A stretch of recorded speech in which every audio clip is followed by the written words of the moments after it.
ससुराल की पहली होली। बरखा की शादी जॉइंट फैमिली के ससुराल में हुई थी, जो इतनी भी जॉइंट नहीं थी। ससुराल में जेठ जेठानी, उनके बच्चे और सास ससुर थे, और बाकी रिश्तेदारों से हो चुका था बंटवारा, यानी कि पड़ोसी भी रिश्तेदार ही थे। कोई चाची सास थी, कोई दादी सास। सुबह के 8 बजे अपने बालों पर टॉवेल लपेटे बरखा रसोई में आती है। सॉरी सॉरी सॉरी भाभी, क्या करना है भाभी? जल्दी से मुझे बता दो, मैं तैयारी शुरू कर देती हूँ। आज ना देरी होगी मुझे। आराम से बरखा, तूने बिंदी भी नहीं लगाई। जा लगा करा, बाल तो सुखा ले। क्या सुखाऊं भाभी, ऐसी इतनी देर हो गई मुझे। वो आज मुझे ना शैम्पू करना था, पर गीजर में पानी गर्म नहीं हो रहा था। फिर गैस पर गर्म किया, तब जाकर नहा पाई। इसी में इतना वक्त लग गया कि 7 से 8 बज गए। फिर मुझे लगा आप अकेली रसोई में काम कर रही होंगी, तो मैं भागती हुई आ गई। अरे पगली, इतना हड़बड़ाने की क्या जरूरत थी? कितनी बार बोला है मैंने तुझे, बच्चा होने के पहले जो लाइफ होती है ना, वो अलग ही होती है। सनी को वक्त दिया कर। सनी तो 11 बजे तक निकलता है ना दुकान के लिए। तो किचन में क्यों आती है तू? जा उसके पास जाकर बैठ। मैं हूं ना रसोई में, देख लूंगी नाश्ता। मेरा क्या है, मुझे कौन सा अपने पति को रिझाना है। 2 बच्चे होने के बाद पति पत्नी में बात करने के लिए बचता ही क्या है? खाना अच्छा नहीं बना, साड़ी सुंदर है नहीं है, इसके अलावा कुछ नहीं रह जाता। थैंक यू भाभी, आप सच में ना बहुत अच्छी हैं। ऐसा ससुराल मिला है मुझे कि देखकर लगता है इंस्टाग्राम की रील्स की दुनिया में आ गई हूँ मैं। वो तो मैं जानती हूँ बेटा, अभी नहीं है तू, धीरे धीरे ससुराल के रंग में रंगोगी, तब पता चलेगा ससुराल क्या टेढ़ी खीर होती है। दोनों देवरानी जेठानी मिलकर नाश्ते की तैयारी करती हैं और टेबल पर नाश्ता लगाती है। जल्दी से नाश्ता परोस दो मुझे जूही, जरा भी टाइम नहीं है, दुकान के लिए निकलना है। अभी तो 9:30 बजे हैं भैया, आप तो 10:30 बजे तक दुकान निकलते हैं, तो इतनी हड़बड़ी किस बात की? और पीछे से मैं तो आ ही जाऊंगा। अरे 6 स्टाफ से दुकान संभाली नहीं जाती, और अब से 3 ही स्टाफ रहेंगे। होली के 3 स्टाफों ने पहले ही छुट्टी मांग रखी थी। आज से वो तीनों काम पर नहीं आएंगे। जो पुराने विश्वासु स्टाफ थे वो तो छुट्टी पर है। अब नए लोगों पर तो दुकान नहीं छोड़ सकता, जाना तो पड़ेगा ना। अरे अभी तो 1 हफ्ता होली को है, फिर अभी से छुट्टी किस बात की भाई? हाँ पापा, वो क्या है ना, फिर ऐन मौके पर ट्रेन नहीं मिलती, और पूरे साल मोहन भैया एक भी छुट्टी नहीं लेते, तो मुझसे मना भी नहीं किया गया। एक होली पर ही तो ये लोग अपने गांव जा पाते हैं। आप अपना नाश्ता अच्छे से कीजिए भैया, मैं दुकान चला जाता हूँ। एक काम करो बरखा, मेरा टिफिन बांध दो, मैं दुकान जाकर खा लूंगा। और रसोई में अपने पति के लिए टिफिन पैक करती हुई बरखा के दिमाग में चलने लगते हैं होली के प्लान्स। भाभी ठीक कह रही थी, सुबह मैं अपने पति को वक्त नहीं दे पाती, और रात को ये दुकान से 11-12 बजे आते हैं। और पति को क्या, मैं तो अपने मायके वालों को भी टाइम नहीं दे पाती हूँ। होली के दिन ऐसा कुछ करूंगी कि ये सारे गैप भर जाए। और एक छोटा सा नोट बनाकर उस पर आई लव यू लिखकर बरखा अपने पति के टिफिन में डाल देती है। सनी को टिफिन देने के लिए बरखा जैसे ही रसोई से बाहर आती है, उसकी सास कहती है, उम्र हो गई है मेरी, कुछ याद ही नहीं रहता कसम से। मुझे तो लग रहा था अभी जनवरी आई है। बताओ, परसों पंडित जी आए थे, बताया भी नहीं उन्होंने कि होली आने वाली है। मेरे दिमाग में भी रहा नहीं। वो तो अच्छा है आज करण ने बात उठा दी, वरना सारी तैयारी ऐन मौके पर करनी पड़ती। बरखा एक काम कर, जा बेटा बाहर से ताजा गोबर ले आ। हाँ मम्मी जी, बड़कुल्ले भी कहाँ बनाया हमने अभी तक, तो आज ही श्री गणेश कर ही देते हैं। बड़कुल्ले वो क्या होता है भाभी? तेरे मायके में भी बनता होगा बरखा, तू कौन सा बहुत से दूर से आई है। वो अक्सर हमारी माएं दादियां बनाकर तैयार कर लेती है ना, तो हमें पता नहीं चलता। बड़कुल्ले मतलब गोबर के उपले, जब हम होलिका दहन पर जाते हैं ना, तो उन्हें लेकर जाते हैं। अच्छा अच्छा, हाँ भाभी याद आया, वो छत पर सुखाती थी मम्मी। मुझे गोबर उठाना ना पड़े इसलिए पापा को गोबर लाने भेज देती थी। पर यहाँ तो पापा मेरे बदले जाकर गोबर लेकर आएंगे नहीं। अब मैं भी जाती हूँ मम्मी जी ताजा गोबर लाने। बरखा अपने साथ थैली लेकर जाती है और यहाँ वहां गोबर ढूंढने लगती है, पर कहीं उसे ताजा गोबर नहीं मिलता। बरखा गोबर ढूंढते ढूंढते मोहल्ले के बाहर सड़क पर चली जाती है, जहां उसे सड़क के किनारे गोबर दिख जाता है। बरखा गोबर उठाने जाती है कि उसकी चाची सास उसे देख लेती है। अरे रे बहू, ये तू क्या कर रही है? ये तो सांड का गोबर है। गाय का गोबर चाहिए होता है उपलों के लिए। हाय, इतना दिमाग लगाना पड़ता है चाची जी, और आपको कैसे पता ये सांड का गोबर है? अरे बहू, अभी मेरे सामने नंदी महाराज ने गोबर किया है, और वैसे भी मेरे पास इस काम का इतने सालों का अनुभव है कि मैं देखकर बता सकती हूँ कौन सा गोबर गाय का है, कौन सा सांड का। और हाँ, गीला गोबर मत लेना, गोबर जरा ठीक ठीक होना चाहिए ताकि उपले बन सके। ठीक है चाची जी, मैं तबेले में देखती हूँ। वैसे चाची जी रंग मंगवा लिया क्या आपने? मैं कहाँ रंग खेलती हूँ बेटा, फुर्सत ही नहीं होती। रंग तो मैं मायके में खेलती थी, बड़ा मजा आता था। यहाँ तो काम ही इतना होता है कि काम के चक्कर में क्या रंग क्या रोगन। बरखा फाइनली गोबर ढूंढकर थैली में भर लेती है और अपने ससुराल आने के लिए निकल पड़ती है। बेचारी चाची जी, बताओ होली पर रंग भी नहीं खेल पाती। क्यों ना मैं अपने मायके वालों के साथ साथ अपने ससुराल वालों के लिए भी कुछ प्लानिंग करूं। क्या सही रहेगा ना? सब अगर मैचिंग कपड़े पहनेंगे, सबके लिए कलरफुल गोगल्स खरीद लूंगी, कैप्स भी ले लूंगी और गिफ्ट्स भी। क्या मजा आएगा। सुबह 9 बजे ही मम्मी के पास चली जाऊंगी और जाकर प्रेम को ऐसा रंग लगाऊंगी कि मुझे सताना भूल जाएगा। शादी के पहले मुझसे उठकर मुझे भूत बना देता था, इस पर मैं उसे नहीं छोड़ने वाली। और एक वॉच भी ले लूंगी उसके लिए, बड़े दिनों से स्मार्ट वॉच ढूंढ रहा है ना। और अपने दिमाग में प्लान बनाते बनाते बरखा अपने ससुराल पहुंचती है। अरे बहू, गोबर तो अच्छे ले आई, अब जा तू छत पर इसके उपले बना ले। अरे जूही बेटा, पिछले साल के उपलों की फोटो है ना तेरे पास, भेज दे बरखा के फोन पर, देख देख कर बना लेगी। देख बेटा, हर आकार के उपले अलग अलग संख्या में बनते हैं, तो जिस आकार के जितने उपले फोटो में बने हुए दिखेंगे ना, उतने ही बनाना, न कम न ज्यादा। और हाँ, चांद सितारे सब अच्छे से बनाना है। नीचे का काम तो हम संभाल ही लेंगे, तू होली के कामों में लग जा बेटा। बरखा पिछले साल के उपलों की फोटोज देखी जा रही थी और उपले बनाई जा रही थी, जिसमें से काफी मजा आ रहा था। चलो अच्छा है, इसी बहाने टाइम मिल गया मुझे।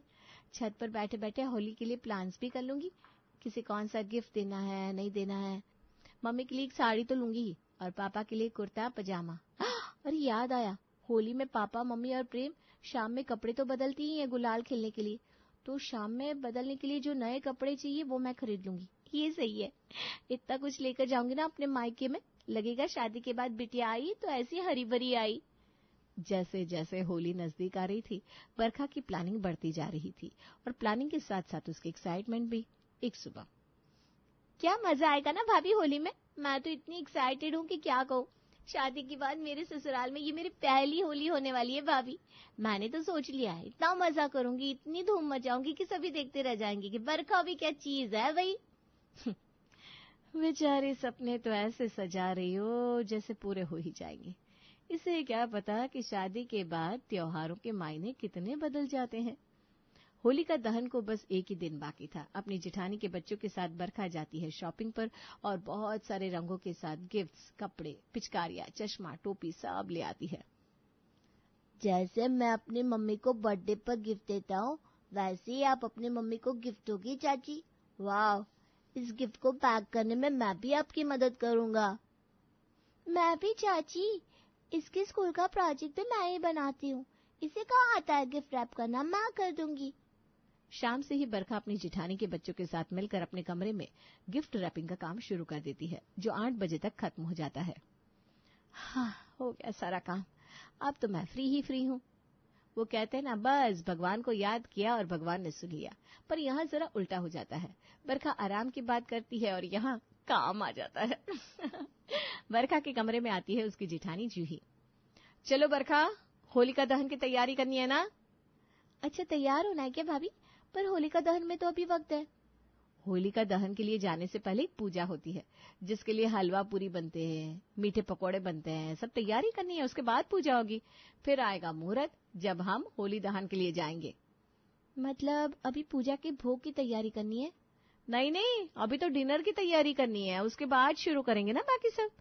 अब ये सब थक हार कर दुकान से आएंगे और इन्हें खाना नहीं मिलेगा, तो इनका गुस्सा तो हम पर ही निकलेगा। वैसे तुम फिक्र मत करो, होलिका दहन 3 बजे है, तो बहुत वक्त है हमारे पास। क्या मतलब, रात भर सोना नहीं है? मेरा मतलब है पहले डिनर तैयार करना है, फिर पूजा के लिए खाना बनाना है और उसके बाद होलिका दहन पर जाना है, वो भी तैयार होकर। अरे मैं तो कहती हूँ तुम ना अपनी शादी का लहंगा पहन लेना या कोई लाल चटक रंग की साड़ी।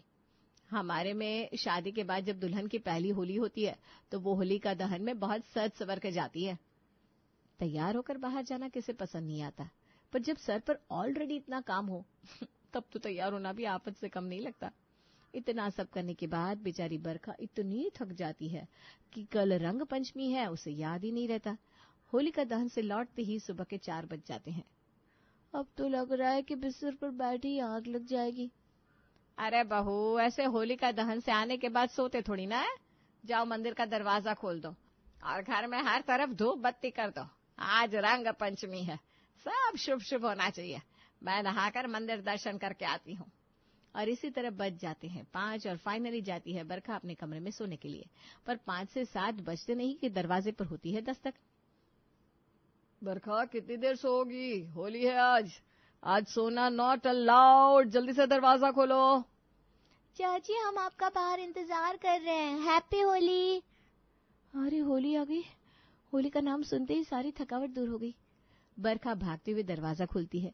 उसे लगता है कि उसके जेठ जी उसे रंग लगाएंगे, पर ऐसा नहीं होता। एक काम करो बरखा, इन दोनों बच्चों को पुराने कपड़े पहना दो। रंग खेलना है ना, वरना ये नए कपड़े खराब करेंगे। मैं जूही को कह देता, पर वो तो रसोई का काम संभाल रही है। अब होली है तो पकवान तो बनने ही है। हाँ भैया, इसमें कौन सी बड़ी बात है, मैं अभी कर देती हूँ। चलो बच्चों, चाची दोनों को होली के लिए तैयार कर देगी। दोनों बच्चे पुराने कपड़े पहनकर छत पर चले जाते हैं और बाहर से अपने दोस्तों के साथ होली खेलने के बाद रंग में सना हुआ सनी अंदर आता है। बरखा, हैप्पी होली डार्लिंग। ये कहकर सनी बरखा को रंग लगाने जाता है कि महेश कहता है, सनी कल क्या बोला था मैंने? ये रंग वंग का काम छत पर होगा। सोफे पर रंग चढ़ गया ना तो छूटेगा नहीं। और हॉल गंदा मत करो, मेहमान आएंगे, अच्छा नहीं लगता है। हाँ जी, आप छत पर जाइए। मैं अभी तक भाभी से भी नहीं मिली हूँ, मम्मी जी का आशीर्वाद भी नहीं लिया मैंने। मैं यहाँ सबसे मिलकर भगवान को रंग लगाने के बाद ऊपर आती हूँ। कितनी आसानी से बरखा ने बोल दिया कि मैं सबको रंग लगाकर ऊपर आती हूँ, पर ऐसा होने वाला था क्या? लगता है प्लान चेंज करना होगा। यहाँ तो होली खेलने में ही 10 बज जाएंगे। उसके बाद नहा धोकर मैं मम्मी के यहाँ जाने के लिए निकल पाऊंगी, तो मम्मी के यहाँ 10:30 बजे तक जाने का फिक्स करती हूँ। यही सही है। बरखा जैसे ही रसोई में आती है, रसोई में बिखरे इतने काम को देखकर उसका दिमाग घूम जाता है। भाभी ये सब क्या है? इतना सारा आटा गूंदा है आपने और इतनी सारी सब्जियां काटी है। ये चिप्स, खुजले, मालपुए, दही बड़े, गुजिया, सवाली, रबड़ी और भी बहुत कुछ है आज के मेनू में। आप इतना सब अकेले कैसे करेंगे भाभी? मैं करती हूँ आपकी मदद। मायके में तो मम्मी बनाकर परोस देती थी तो कोई टेंशन ही नहीं था। मैं तो बस होली खेल कर आती थी, ब्रेक में खाना खाती थी और फिर से होली खेलने चली जाती थी। उसके पीछे लगी मेहनत का कभी अंदाजा ही नहीं हुआ मुझे। पर भाभी, हम ये सब बाहर से भी तो मंगवा सकते हैं ना? अच्छा, क्या क्या मंगवा लोगी बाहर से? देखा जाए तो ये चिप्स और खजले तो बाहर के ही हैं, इसे बस तलना है। अब ये पूरी, खीर, मालपुआ, रबड़ी ये भी बाहर से मंगवा ले क्या? और वैसे भी पापा जी को बाहर से मंगवाया हुआ खाना पचता नहीं, और फिर भगवान को भोग भी तो लगाना होता है। जितनी सावधानी से हम घर पर खाना बना सकते हैं, वैसी सावधानी बाहर वाले तो नहीं बरतेंगे। एक बार के लिए इतना काम देखकर बरखा का तो दिल ही बैठ जाता है। अब इतना सब अपनी जेठानी पर छोड़कर वो होली खेलने तो जा नहीं सकती थी, इसलिए वो भी खाने की तैयारियों में लग जाती है। 10 बजते बजते सभी खाना मांगना शुरू कर देते हैं। जहाँ तो हमने सिर्फ पूरी, सब्जी, खीर और बड़े ही बनाए हैं, भाभी और बाहर पापा जी खाना मांग रहे हैं। मैं यहाँ पापड़ और चिप्स तलती हूँ, तब तक तू दही बड़े की तैयारी कर ले। 5 मिनट में खाना लगा देंगे। जो बना है कम से कम वो तो परोस, बाकी काम तो आज दिन भर चलना ही है।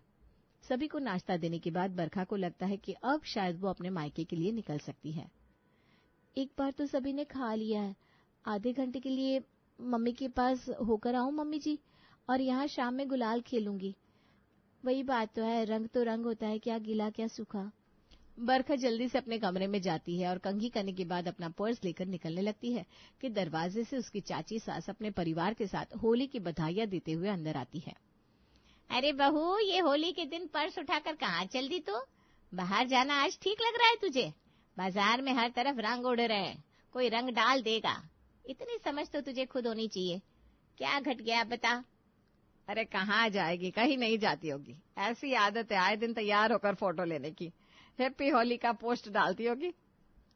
फोटो लेना हो गया हो बहू तो अपनी चाची सास के लिए नाश्ता लगा दे। कभी चाची सास, कभी ताई सास, कभी ससुर जी के दोस्त, तो कभी दुकान के स्टाफ। खाना बनता जाता है, टेबल पर लगता जाता है और बज जाते हैं दोपहर के 2। होली हो जाती है खत्म और सभी होली खेलकर छत से धीरे धीरे नीचे उतरने लगते हैं। बड़ी होली खेली आज बच्चों ने। एक काम करो ना बरखा, दोनों को नहला दो, वरना जैसे ये भागा दौड़ी कर रहा है ना, कहीं फिसल कर गिर ना जाए। हाँ, आप भी जाकर नहा लीजिए, वरना तबीयत बिगड़ जाएगी। तब से होली खेल रहे हैं आप। जैसे जैसे दिन ढलता जाता है, बरखा का होली को लेकर एक्साइटमेंट भी कम होता जाता है। कितने सारे गिफ्ट मंगवाए थे पियर के लिए। एक शहर में ही मायका और ससुराल दोनों है, फिर भी मैं उन्हें गिफ्ट तक देने अपने मायके नहीं जा पाई। सरप्राइज दूंगी इसके चक्कर में मम्मी को फोन करके होली की बधाई भी नहीं दी मैंने। बरखा लगाती है अपनी माँ को फोन। Happy Holi mummy. वो सुबह से इतना काम था कि मैं आपको होली विश ही नहीं कर पाई। अब टेंशन मत लीजिए, शाम को मैं आऊंगी। तू आ रही है बेटा? हाँ हाँ बिल्कुल आ जा। मैंने भी सामने से फोन नहीं किया, त्योहार का दिन है, तेरे घर में खुद ही बहुत सारे काम होंगे, ऐसे में तुझे डिस्टर्ब नहीं करना चाहती थी। अरे मम्मी, माँ के फोन से बेटी डिस्टर्ब होती है क्या? चाची देखो ना, रितिका मार रही है मुझे। मम्मी वो। हाँ बेटा कोई बात नहीं, जा जा, बच्चों का घर है, तेरा काम तो लगे रहेंगे। पर 6 बजे तक तैयार है ना मम्मी, आज तो मैं जाकर रहूंगी। बेचारी बरखा अपनी माँ को वादा तो कर देती है, पर त्योहारों में घर की गृहिणी के लिए घर से निकलना इतना आसान होता है क्या? जैसे ही शाम होती जाती है, गुलाल खेलने के लिए लोगों का आना शुरू होता जाता है। फिर शाम की पूजा, ये वो, और रात हो जाती है। थके हारे सभी सोने लग जाते हैं। अपने घर के हॉल में अकेले सर झुकाए बरखा बैठी थी कि तभी जूही उसके गालों पर रंग लगाती है। मम्मी को वादा किया था मैंने भाभी। शादी के पहले और शादी के बाद की होली में यही तो फर्क होता है बरखा।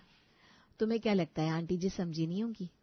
वो भी एक औरत है, जिम्मेदारियां उन पर भी है। वो जान रही है कि अभी उनकी बेटी को अपने ससुराल का काम संभालना है।